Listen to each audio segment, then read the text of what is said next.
এই varicose vein সমস্যাটির মূল উপসর্গ আমরা যেটি শুনলাম যে পা ফোলা এবং পায়ে বিভিন্ন রকমের দাগ হওয়া। তো চিকিৎসা পদ্ধতির মাধ্যমে কি সেই দাগ কমানো বা পা ফোলা এটা কমানো কি সম্ভব? এই পা ফোলা কমতে বা কালো দাগগুলো, যাকে আমরা লাইপোডার্মাটোস্ক্লেরোসিস বলে থাকি, এটা কমতে কতটা সময় লাগবে এটা বলার জন্য এটা কেন হয় সেটা আমাদের একটু ভেবে দেখতে হবে। আমাদের রক্তটা যেহেতু ভাল্ব খারাপ থাকার কারণে ফিরে আসছে নিচে, সেই রক্তের উপাদানগুলো বাইরে বেরিয়ে চামড়ায় জমা হয়। তো সেক্ষেত্রে অনেক দিন ধরে সেই রক্তটা জমা হওয়া এবং রক্তের উপাদানগুলো আসতে থাকে, এবং যতটা পেশেন্ট ট্রিটমেন্টকে ডিলে করে ঠিক ততদিন ধরেই এই পুরো জিনিসটা চলতে থাকে।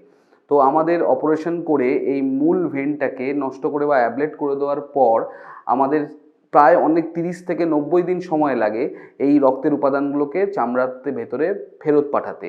তো মোটামুটি আপনি যদি জিজ্ঞেস করেন, আনুমানিকভাবে আমরা দৃষ্টান্তমূলক উপশম দেখতে পাই 10 থেকে 30 দিনের মধ্যে, যে আমরা ইমপ্রুভ করছি। তবে কালো দাগগুলো পুরোপুরি যেতে 90 দিন অবধি সময় লাগে, বা ফোলা কমতেও পুরোপুরি কমতে 90 দিন সময় লাগতে পারে।